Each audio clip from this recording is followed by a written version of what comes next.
Hello my dear students, સ્વાધ્યાય 1.2 માં તમારું બધાનું સ્વાગત છે. અગાઉના વિડીયોમાં આપણે દાખલા નંબર 1 અને 4 શીખ્યા હતા. હવે આ વિડીયોમાં દાખલા નંબર 2 અને 3 સ્વાધ્યાય 1.2 ના ફર્સ્ટ ચેપ્ટર આપણું રનિંગ છે. સૂચકાંક ટોટલ 16 માર્કનો વેઇટેજ છે બોર્ડની એક્ઝામમાં.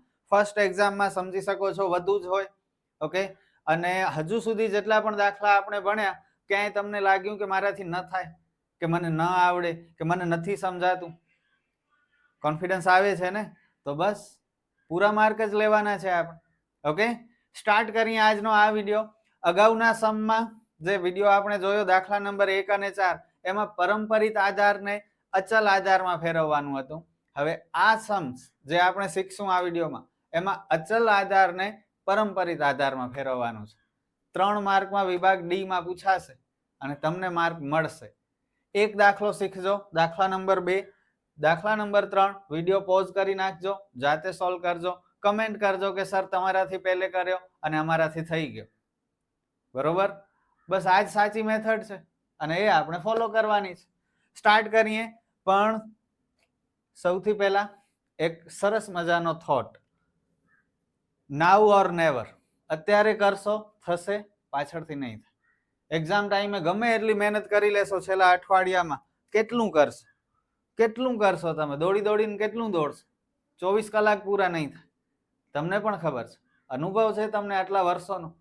જે લોકોએ મહેનત નથી કરી, આખા વર્ષ દરમિયાન થોડું ઘણું ઢીલ આપી છે મહેનત કરવામાં, અને એક્ઝામ ટાઈમે આગલા દિવસે ખરેખર ડર લાગે છે કે યાર થોડીક મહેનત વધુ કરી લીધી હોત ને તો આજે અત્યારે આવી હાલત ન હોય મારી. થાય છે કે નહીં? અનુભવ હશે. જુઓ, તમે ભાગી નહીં શકો, બચી નહીં શકો. એટલે કહું છું, નાઉ ઓર નેવર. સમજી જાઓ, સમજદારને ઈશારો કાફી છે. દાખલા નંબર 2, વર્ષ 2007-8 ને આધાર વર્ષ લઈ નીચે આપેલ યંત્ર અને યંત્ર સામગ્રીના જથ્થાબંધ ભાવના અચલ આધારના સૂચકાંક પરથી પરંપરિત આધારે સૂચકાંક શોધો.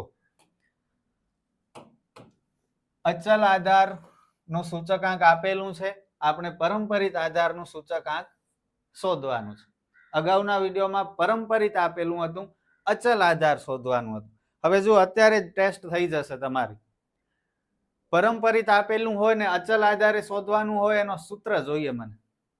બોલો. મને ખ્યાલ છે મોટા ભાગને યાદ નહીં હોય, કારણ કે સિરિયસનેસ જ નથી. બહુ રેર સ્ટુડન્ટ હશે જેમને આવડતું હશે. બોલો. પોતાને કંઈક સમજો છો? હું તો હોશિયાર, મને તો બધું યાદ રહી જાય. એકવાર સમજું, એકવાર ધ્યાન આપું તો બધું આવડી જાય. તો બોલો સૂત્ર. પરંપરિતને અચલમાં ફેરવવાનું. વાંધો નહીં, હવે યાદ રાખજો. આ તમારી ટેસ્ટ હતી. પાસ થયા ન થયા તમને ખબર પડે, મને અહીંયા બેઠી ખબર ન પડે. ઓકે, તો જો ન થયા હો પાસ, યાદ ન હોય તો સમજી જાજો, થોડું સિરિયસ બનવું પડશે. અચલ આધારે સૂચકાંક બરાબર ચાલુ વર્ષનું પરંપરિત આધારે સૂચકાંક ગુણ્યા અગાઉના વર્ષનું અચલ આધારે સૂચકાંક ભાગ્યા 100. આ હતો પરંપરિતમાંથી અચલમાં ફેરવવાનો સૂત્ર.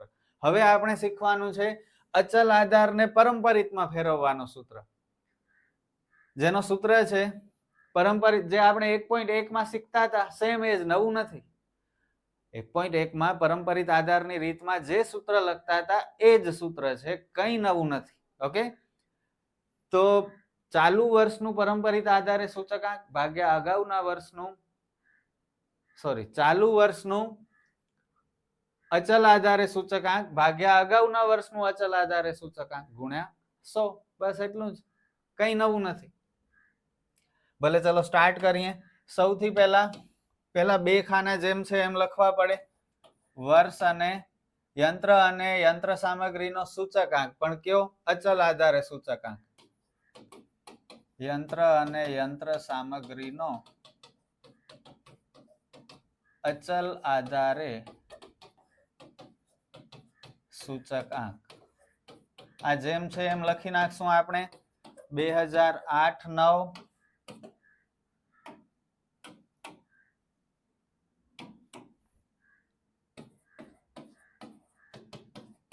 2009-10 2010-11 2011-12 2012-13 2013-14 2014 14-15 અને સૂચકાંક પણ લખી નાખીએ 117.4 118 121.3 125.1 128.1 4 131.6 અને 134.6 ઓકે આટલી ઇન્ફોર્મેશન છે અચલ આધારે છે જેને પરંપરિતમાં ફેરવવાનું છે હવે દાખલા નંબર 2 અને દાખલા નંબર 3 માં થોડુંક ફરક છે જેમ અગાઉના વિડીયોમાં પહેલા ને ચોથામાં ફરક હતો પહેલામાં અચલ આધાર વર્ષ આપેલું હતું જ્યારે ચોથામાં આધાર વર્ષ નતું આપેલું સેમ એવી રીતે અહીં પણ આધાર વર્ષ આપેલું છે 7-8 8-9 થી સ્ટાર્ટ થાય છે 7-8 એટલે કે અગાઉનો જે વર્ષ છે તે આધાર વર્ષ છે અને આધાર વર્ષનો સૂચકાંક હંમેશા કેટલો હોય 100 હોય ઓકે તો બસ એવી રીતે આપણે સ્ટાર્ટ કરશું અહીં લખવાનું હું ઉપર લખું છું વર્ષ 2007-8 આધાર વર્ષ છે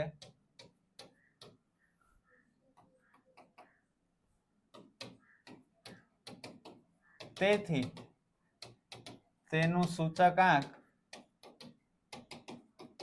100 હોય હવે ત્રીજો દાખલો કરશું ને ત્યારે આધાર વર્ષ આપેલું નહીં હોય ત્યારે શું કરશું એ ત્યારે જોશું અત્યારે પહેલા બીજા દાખલા ઉપર ફોકસ કરીએ ચલો સૂત્ર જે આપણે 1.1 માં લખતા હતા તે જ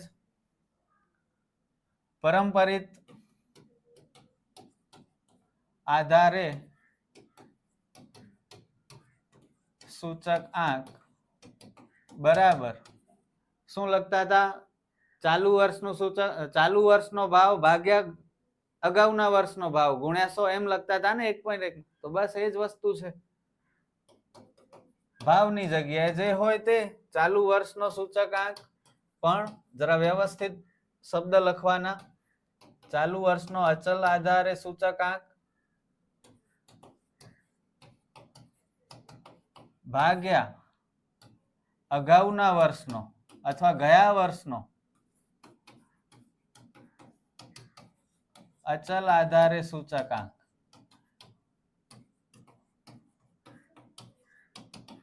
ગુણ્યા 100 આ અચલ આધારે શબ્દ આપણે યુઝ કર્યો બાકી 1.1 માં સેમ આ જ લખતા હતા પરંપરિત આધાર જ્યારે શોધવાનું હોય ત્યારે તો સેમ જ છે કંઈ નવું નથી અહીં આધાર વર્ષ આપેલું છે તો એ પ્રમાણે આપણે આ સૂત્રમાં કિંમત મૂકશું કરાવો ચલો ચાલુ વર્ષનો અચલ આધારે સૂચકાંક કેટલું છે 117.4 ભાગ્યા અગાઉના વર્ષનો અચલ આધારે સૂચકાંક અગાઉનો વર્ષ એટલે 7-8 નો કેટલો છે 100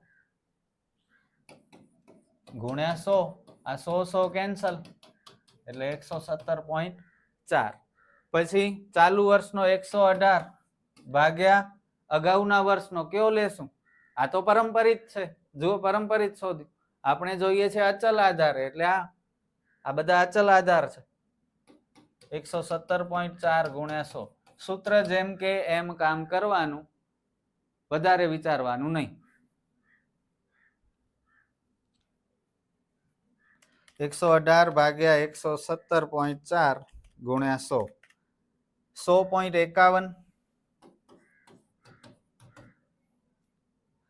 ત્યારબાદ 121.3 ભાગ્યા 118 ગુણ્યા 100 121.3 ભાગ્યા 121.3 ભાગ્યા 118 ગુણ્યા 100 102.80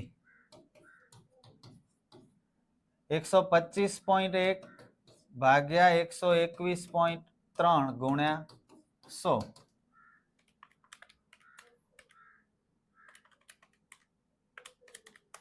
103.13 128.4 ભાગ્યા 125.1 ગુણ્યા 100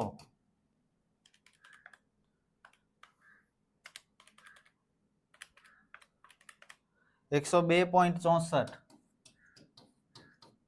131.6 ભાગ્યા 128.4 ગુણ્યા 100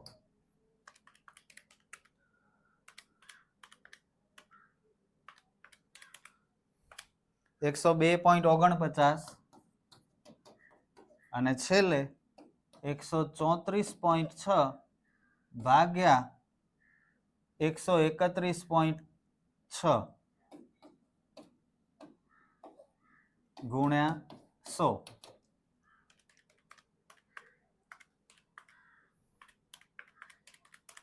102.28. બસ દાખલો પૂરો. મળી ગયા 3 માર્ક. શું હતું દાખલામાં?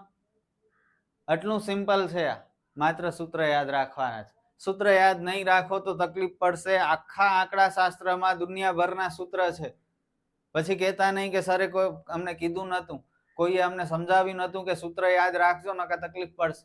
શરૂઆતથી જ કહી દઉં છું, સૂત્ર યાદ રાખશો એટલા વધારે માર્ક મળશે, એટલું આંકડા શાસ્ત્ર વધારે સહેલું લાગશે, બાકી અઘરું લાગશે. જુઓ, હા, લાસ્ટ મોમેન્ટ ઉપર બધા ચેપ્ટરના સૂત્ર નહીં થાય. બસ આ હતો દાખલા નંબર 2. નેક્સ્ટ સમ દાખલા નંબર 3. હવે જુઓ, 2 માં આધાર વર્ષ આપેલું હતું, 3 માં આધાર વર્ષ નથી આપેલું. ઓકે, અમદાવાદના ઔદ્યોગિક કામદાર માટે વર્ષ 2015ના જાન્યુઆરી માસથી ઓક્ટોબર માસના ખોરાકનો અચલ આધારે સૂચકાંક નીચે મુજબ આપેલ છે. તે પરથી પરંપરિત આધારે સૂચકાંક શોધો. અચલ આધારે આપેલું છે, પરંપરિત આધારે શોધવાનું છે.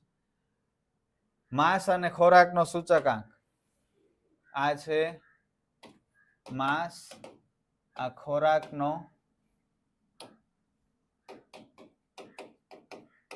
અચલ આધારે સૂચકાંક. પહેલા માસ અને આ સૂચકાંક લખી નાખીએ. સ્ટાર્ટિંગ થાય છે જાન્યુઆરી થી કરીને ઓક્ટોબર સુધી. જાન્યુઆરી, ફેબ્રુઆરી, માર્ચ, એપ્રિલ, મે, જૂન, જુલાઈ, ઓગસ્ટ, સપ્ટેમ્બર અને ઓક્ટોબર. 271, 270, 268,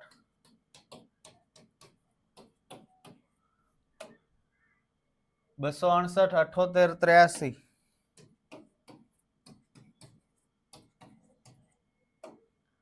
93, 93 ને 99.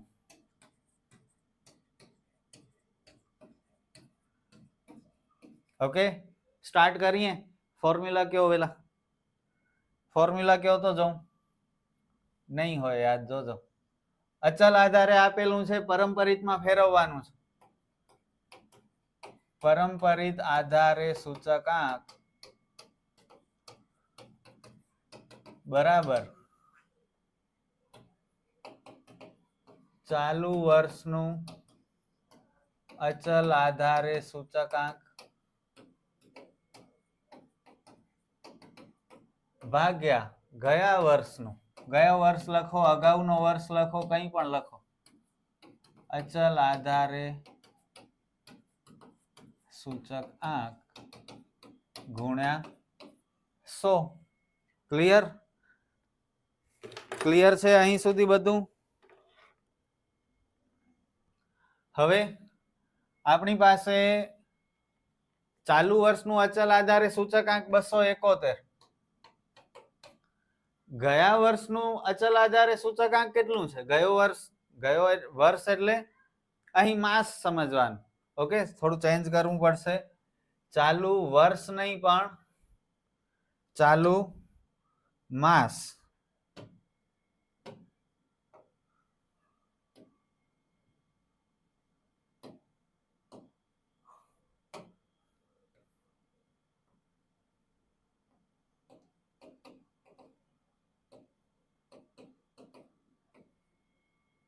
ઓકે, જે માહિતી હોય એ પ્રમાણે ફ્લેક્સિબલ રહેવાનું આપણે. તો ચાલુ માસનું 271 અને ગયા માસની તો કોઈ માહિતી જ નથી, તો શું કરશું? તો આ વેલ્યુ પુટ નથી કરી શકતા આપણે. તો જ્યારે આવી રીતે આપણે અટકતા હોઈએ ત્યારે 1.1 માં શું કરતા હતા? 100 લખી નાખતા હતા. તો અહીં આવશે 100. બરોબર? સર અહીં 100 નતા લખ્યા, અહીં તો જે હતું એમ વ્યવસ્થિત ગણતરી કરી હતી. તો અહીં થાય ને, અહીં અગાઉના વર્ષની માહિતી હતી 2007-8. જુઓ 2007-8 નો સૂચકાંક હતો એટલે કર્યું, ન હોય તો 100 મૂકી દેવાના. કઈ કન્ફ્યુઝ થવાનું છે જ નહીં આમાં. ભલે ચલો હવે ફટાફટ કેલ્ક્યુલેશન કરતા જઈએ. 270 ભાગ્યા 271 ગુણ્યા 100. આ પછી કરશું, પેલા લખી લઈએ. 268 ભાગ્યા 270 ગુણ્યા 100.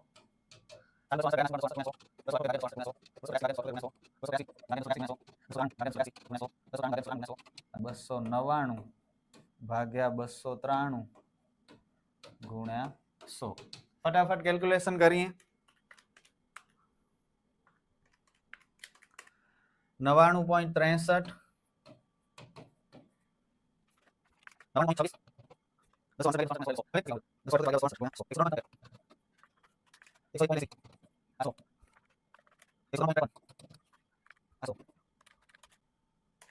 102.05.